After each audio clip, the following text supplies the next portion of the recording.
पंच परमेष्टि मंगलम तीर्थंकरम मंगलम जिन्धर्मम मंगलम वीरशासनम मंगलम वीरशासनम वंदित्व सव्यसिद्धे ध्रुवमचलमणोभवं गतिं पते वोक्षामि समय पाहुड मृणमो सुध केवली भड़िदम। समय सार मंगलिक ग्रंथ है। आचार्य कुंद देव द्वारा ईसा पूर्व प्रथम शताब्दी में भगवान महावीर स्वामी की वाणी को प्रस्तुत करते हुए लिखा है। आध्यात्मिक ग्रंथ है। 415 इसमें कुल गाथाएं हैं। हमारी 53 नंबर की गाथा चल रही थी। जीवस्य नथ्य के जेठ ठाणा जोयठ ठाणा न बंद ठाणा वा नेव या उद्यट ठाणा न मग्गट ठाणया के। मार्गणा स्थान जीव के नहीं है। मार्गणा में गति, इंद्री, कषाय, योग, वेद और ज्ञान मार्गणा, इनकी बात हो गई थी। गई इंद्र सुकाये जोगे वेदे कषायणाणे संयम दर्शन लेश्या। संयम संयम संयम स्थान, कौन सा स्थान? संयम जो स्थान है वो भी शुद्ध जीव का नहीं है, क्योंकि संयम भी प्रकट जो होता है या तो औष्मिक या छायोष्मिक या क्षयिक। कर्म के उपशम से औपशमिक चारित्र, कर्म के क्षय से क्षयिक चारित्र और कर्म के क्षय उपशम से क्षयोपशमिक चारित्र प्रकट होता है। लेकिन खंड खंड जो चारित्र प्रकट हो रहा है ये शुद्ध जीव का स्वभाव नहीं है। चारित्र जो गुण है आत्मा का, उसकी जो शुद्ध अवस्था, शुद्ध पर्याय है वह आत्मा का है। लेकिन उसमें कम ज़्यादा संयम प्रकट होना, संयम स्थान होना, वो आत्मा का शुद्ध स्वरूप नहीं है। इसलिए आश्रय जो है हमें संयम का नहीं, आश्रय हमें दर्शन का नहीं, आश्रय हमें आत्मा का लेना है। किसका लेना है? आत्मा का। क्योंकि आगे बोलेंगे कि सम्यक्त स्थान भी लिश्य में आए, इसी में आएगा मार्गणा में। सम्यक्त मार्गणा, सम्यक्त मार्गणा में जो 3 प्रकार का सम्यक्त बताया गया है, औपशमिक, छायोपशमिक और क्षयिक सम्यक दर्शन, बोले ये तीनों प्रकार के जो सम्यक्त हैं वो सम्यक्त भी आत्मा का नहीं है। कौन सी आत्मा का? शुद्ध आत्मा का। क्योंकि ये 3 प्रकार का सम्यक दर्शन तो होता नहीं है। श्रद्धा गुण तो एक ही है ना, ठीक है ना, तो उसकी 3 पर्याय तो नहीं निकल सकती ना, 3 पर्याय तो उसकी नहीं हो सकती है। तो कह रहे हैं जो शुद्ध जीव है उस शुद्ध जीव में भी ये भेद रूप से कोई सम्यक तो नहीं है।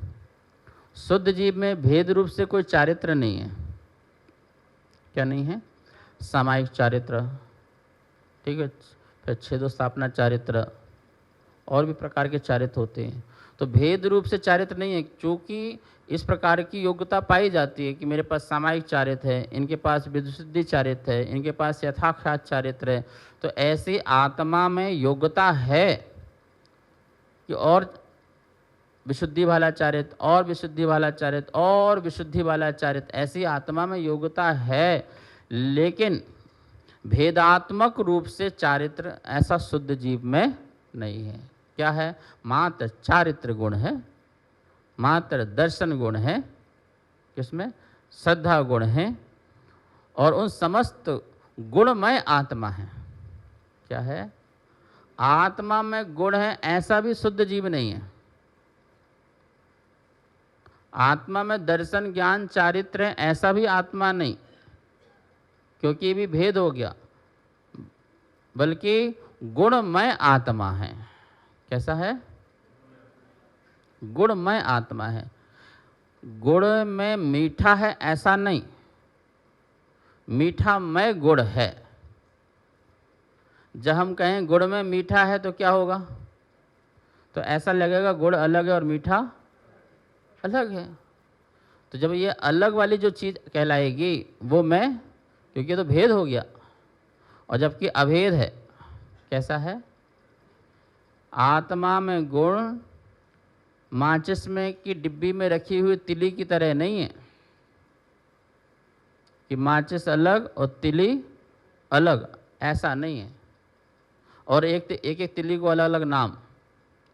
जबकि आत्मा तो अनंत गुणमय है, गुणों का भंडार नहीं है, गुणों की गोदाम नहीं है, अनंत गुणमय है। जैसे ज्ञान ही आत्मा है, आत्मा ही ज्ञान है। ज्ञान बिना आत्मा नहीं है, आत्मा बिना ज्ञान नहीं है। दर्शन ही आत्मा है, आत्मा ही दर्शन है। शक्ति आत्मा है, आत्मा ही शक्ति है। ये अलग अलग चीज नहीं है। ये तो बताने के लिए अलग अलग लगता है। वचन भेद है, वस्तु में भेद नहीं है।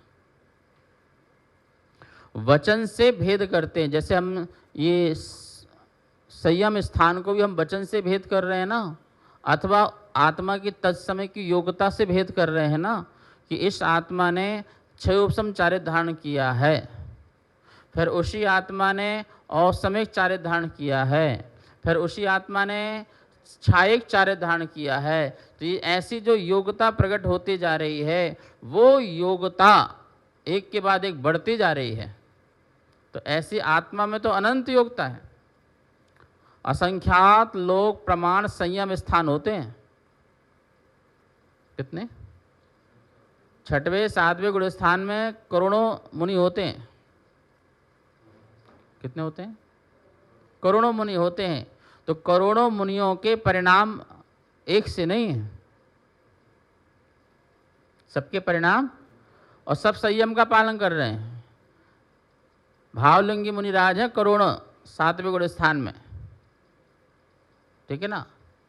लेकिन वो सारे के सारे संयमी मुनि के परिणाम एक से, तो कितने प्रकार का संयम हो गया? तो इतने प्रकार का संयम शुद्ध जीव में नहीं है, बस इतना ध्यान रखो। क्योंकि इतने प्रकार का जो संयम बताया जा रहा है उसमें कहीं ना कहीं कर्म का प्रभाव है कि नहीं? कषाय का प्रभाव है। किसी की संजलन कषाय, कोई बात, किसी की संजलन कषाय मंद है, किसी की मंद तर है, किसी की मंद तम है, और इन तीनों में इसका संयम है। संजलन क्रोध मान माया लोभ कषाय मुनि को पाई जाती है, तो किसी मुनि को क्रोध मान माया लोभ बहुत मंद से मंदतर, मंद से मंदतम तक है। और मंदतर मंदतम की भी बहुत सारी वैरायटी। तो बोलो उतने प्रकार का संयम स्थान हुआ कि नहीं हुआ? क्या इतने प्रकार का संयम स्थान शुद्ध जीव है? जैसे मान लो कि पानी, कुएं का पानी, नल का पानी, ठीक है, बोरिंग का पानी, नदी का पानी, झरने का पानी, बरसात का पानी, कितने पानी हो गया? सारे पानी हैं, सारे जल हैं, ठीक है ना। ये सब जल की अपनी अपनी योग्यता है। लेकिन क्या शुद्ध जल ये है?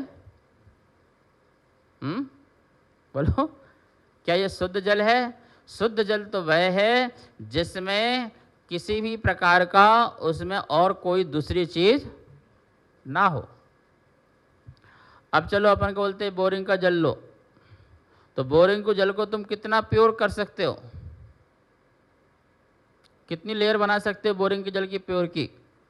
कितनी वैरायटी बना सकते हो? असंख्यात बना सकते हो। और लास्ट में जाके बिल्कुल प्योर शुद्ध, उसमें कुछ भी नहीं, सिर्फ जल के H2O के अलावा, ठीक है। तो क्या होगा फिर? वो शुद्ध जीव है। तो सिद्ध भगवान शुद्ध है, बाकी सब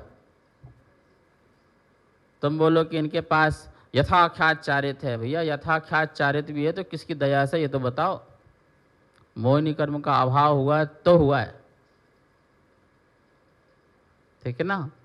तो ये भी ऐसे बताया था ना ज्ञान मार्गड़ा में कि केवल ज्ञान भी एदे सभ्य पुग्गल परिणामस्य मार्गणा, तो उसमें आ गई ना ज्ञान मार्गणा में, तो पांचों भेद आ गए उसमें भी। तो बोले ये भी किसका परिणाम है? क्यों परिणाम है पुद्गल का? क्योंकि कर्म गया तो बेटा तू प्रकट हुआ, नहीं जाता तो किसके प्रकट का चीज है? नहीं समझ में आ रही? कोई चीज तुमसे गई तो फिर तुम अच्छे से खुशी हो पाए। जब तक था उससे तुम थोड़ा खुश थे, लेकिन वो चला गया तो बिल्कुल। तो तुमसे पूछा जाएगा तुम खुश क्यों हो? अरे भैया एक समस्या थी, वो चली गई तो क्या हो गया, मैं खुश हो गया। तब केवल ज्ञानी को बोला जाए कि तुम केवल ज्ञानी क्यों हो? अरे वो समस्या थी ना, ज्ञानावरणी दर्शनावरणी है, वो समस्या चली गई तो क्या हुआ? तो जो समस्या को दूर करके प्रकट हुआ है वो भी किसका परिणाम है? ओ हो, अब समझ में आई। जो समस्या को दूर करके तुम सुखी हुए, जब भी बोलोगे ना भाई वो था तो दुखी था मैं, उसके जाने के बाद क्या हुआ हूं, क्या ये नहीं कहा जाएगा कि मैं तो सुखी ही था पर सुखी मानता नहीं था? क्या था? सुख तो मेरा स्वभाव था, लेकिन मैंने सुख को माना ही नहीं था। जब मैंने माना, अनुभव किया तो मैं सुखी हुआ।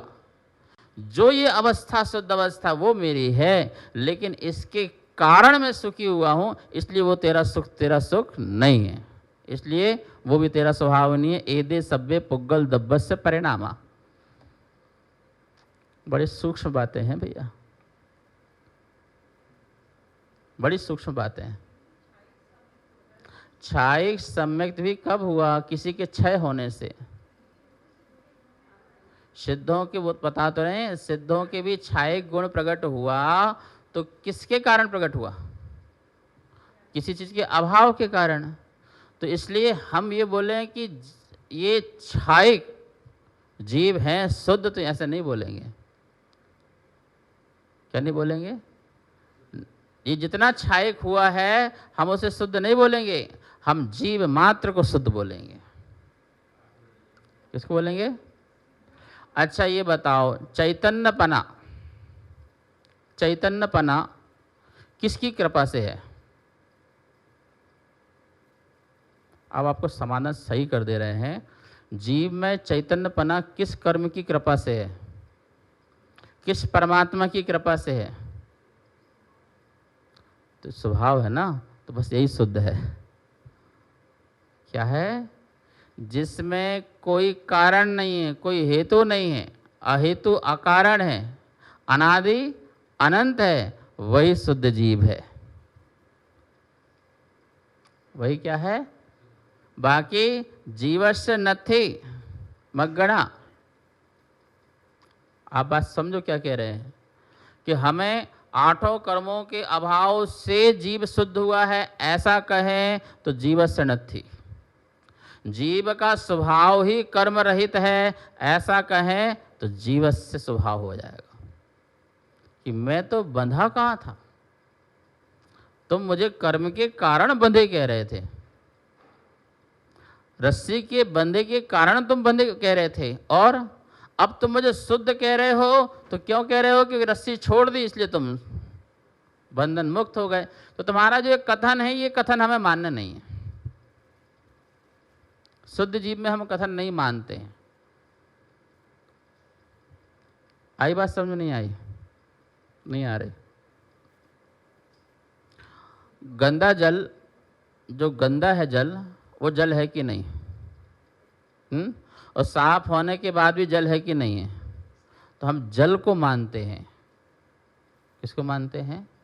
तो जल को मानो तो कोई दिक्कत नहीं है, लेकिन ये गंदा जल इसलिए हुआ क्योंकि गंदगी थी। अब ये साफ इसलिए हुआ क्योंकि गंदगी हट गई। तो गंदगी हटने से साफ हुआ, ऐसा माने कि जल का स्वभाव ही साफपना है, ऐसा माने।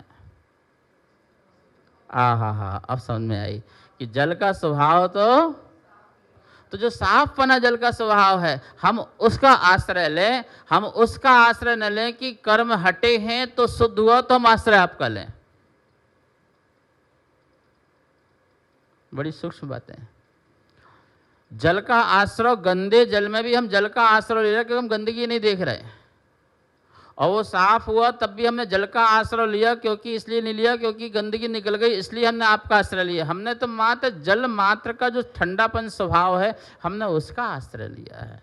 ऐसे ही जो चेतन है, उस चैतन्य का आश्रय लेना है, ना कि चैतन्य पहले अशुद्ध थी उसका आश्रय लें और चेतन फिर कर्म से रहित होकर शुद्ध हो गई उसका आश्रय लें। ऐसा नहीं,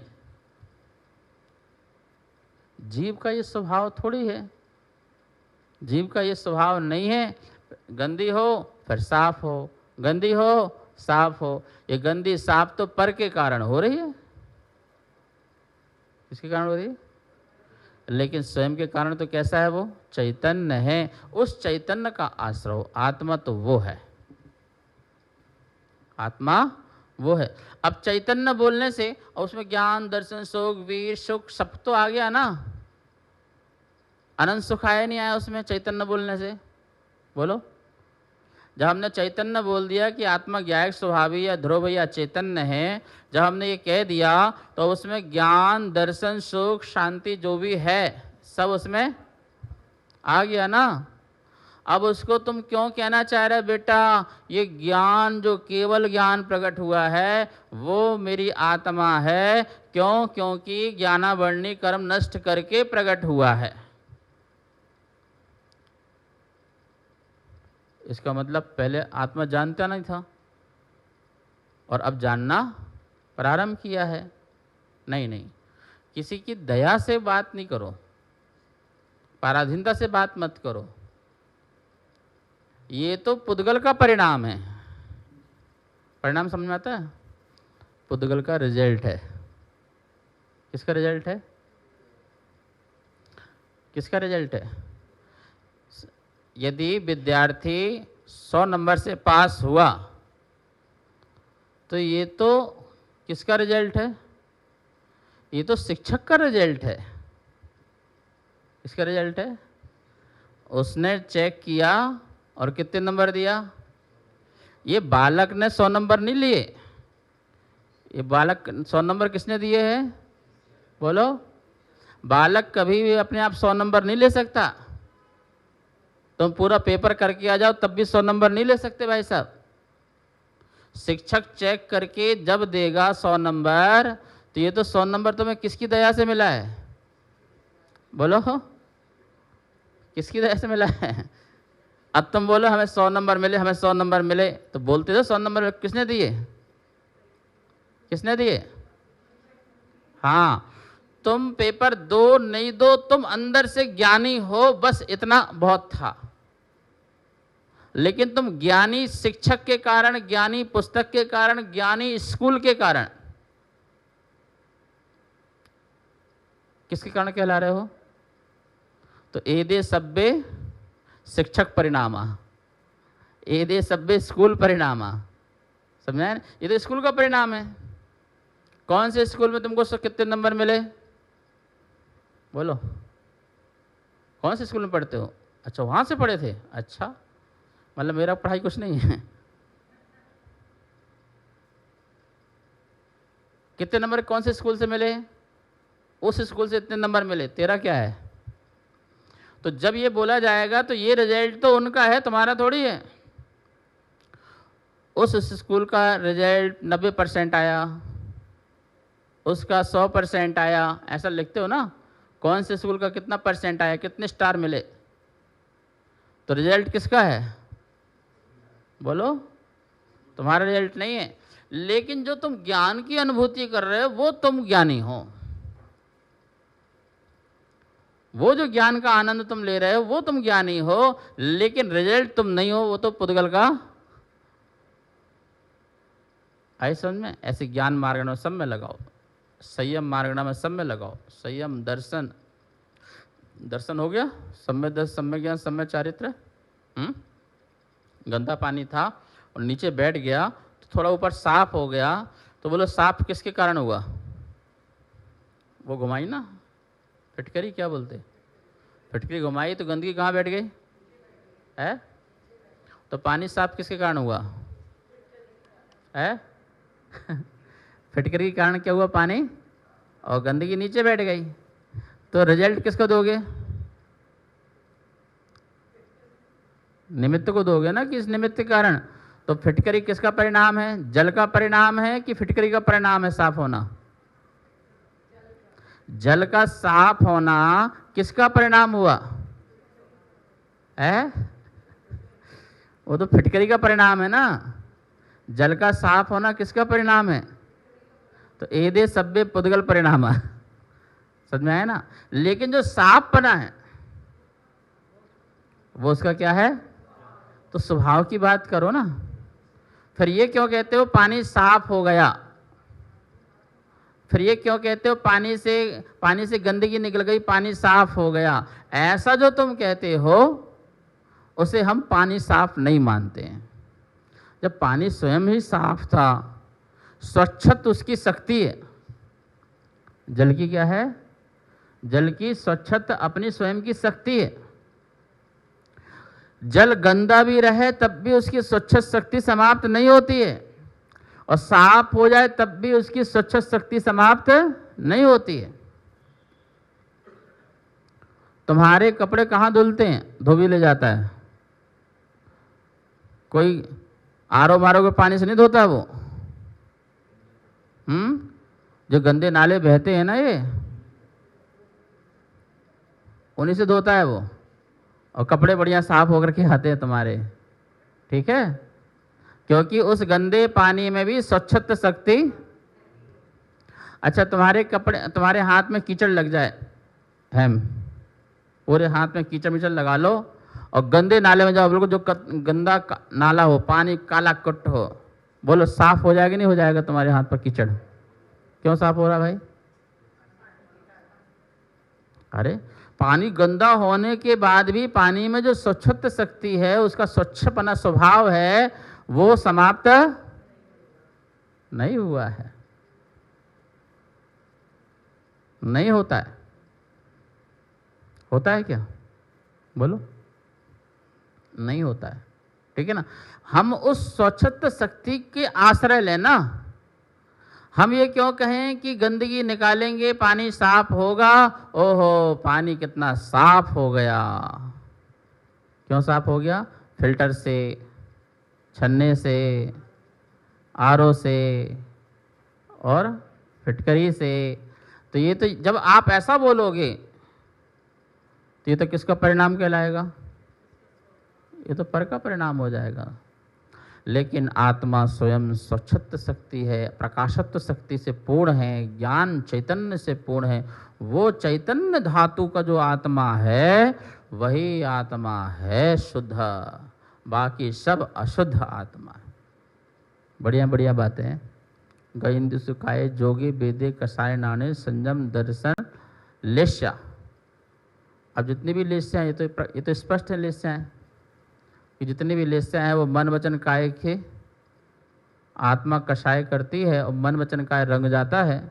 उससे जो परिणाम प्रकट होता है, जो योग्यता प्रकट होती है, वो योग्यता जो प्रकट हुई है वो आत्मा की है, लेकिन निमित्त के आश्रय से हुई है, इसलिए वो भी शुद्ध जीव नहीं है। सम्यक्त बताई दिया।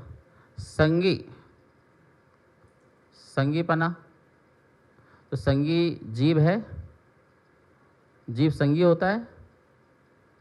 बोलो, सिद्ध भगवान संगी है या असंगी है? संगी असंगी किस अपेक्षा से था भाई? द्रव्य मन की संरचना थी तो संगी थे, और द्रव्य मन की संरचना नहीं इसलिए असंगी हैं। और शुद्ध जीव में द्रव्य मन या भाव मन होता है क्या? द्रव्य मन के निमित्त से आत्मा में जितने भी विचार प्रकट होते थे, जितनी बुद्धि तर्क वितर्क ये सब चल रहा था, वो सारा का सारा द्रव्य मन के निमित्त से था, इसलिए उसे शुद्ध जीव नहीं कहेंगे। इसलिए कहेंगे शुद्ध जीव में संगीपना नहीं है, क्योंकि शुद्ध जीव में ऐसा मन के सहारे जानो ऐसा आया नहीं है। ठीक है। असंगीपना भी, जब संगी नहीं है तो असंगी कैसा। फिर आहारक और अनाहारक, तो शुद्ध जीव में आहारक भी नहीं है और आहारक मतलब भोजन नहीं। शरीर को बनाने के लिए जो सामग्री चाहिए वो आहारक है, और उसे प्राप्त जीव ना कर सके तो वो अनाहारक है। मतलब आहार पूरा नहीं कर पाया और आयु समाप्त हो गई, मरण को प्राप्त हो गया तो वो अनाहारक हो जाएगा। आहारक और अनाहारक, आहार वर्गणा होती है, उसे ग्रहण कर ले, और अनाहारक में उसे ग्रहण न कर पाए, तो उस संबंधी भी आत्मा की जो योग्यता है उसे ग्रहण करने की, वो योग्यता भी आत्मा का शुद्ध स्वभाव, और ग्रहण नहीं कर पा रही वो भी योग्यता आत्मा का अशुद्ध है, इसलिए वो भी शुद्ध जीव में नहीं बनेगा। दोनों का नहीं बनेगा, आहारक का भी और किसका, अनाहारक का। ये भोजन मत लगाना, ये भोजन नहीं लगाना। शरीर बनने में जो पर्याप्ति आदि होती हैं तो उसमें पहले आहार वर्गणा होती है। क्या होती है, उनको ग्रहण करता है जिससे वो जीव उसमें आता है, और कोई जीव उससे प्राप्त नहीं कर पाता। ये जो है विग्रह गति में जीव अनारक होता है। क्या होता है, जब जीव का एक स्थान से दूसरे स्थान जन्म लेने जाता है तो बीच में कैसा होता है, वो अनाहारक होता है, और जन्म लेते क्या हो जाता है, आहारक हो जाता है। ठीक है ना। तो उस अवस्था में आहारक और अनाहारक ये दोनों प्रकार की जो योग्यता है, विग्रह गति में जीव जो अनाहारक है तो उस अनाहारक अवस्था में जो आत्मा की शक्ति है, योग्यता है, जिससे वो टिका हुआ है, तो वो योग्यता भी शुद्ध जीव की नहीं है। और जन्म लेने के बाद जो उसने पुद्गल परमाणु इकट्ठा किया, वो जो अनाहारकपना है, वो शक्ति भी आत्मा की शुद्ध शक्ति समझे। इसलिए आहारक अनाहारक दोनों जो चीजें हैं वो आत्मा का शुद्ध स्वरूप नहीं है। कार्यक्रम पाठशाला के पुण्यार्जक थे श्री दिगंबर जैन मंदिर, लोधी कॉलोनी, दिल्ली।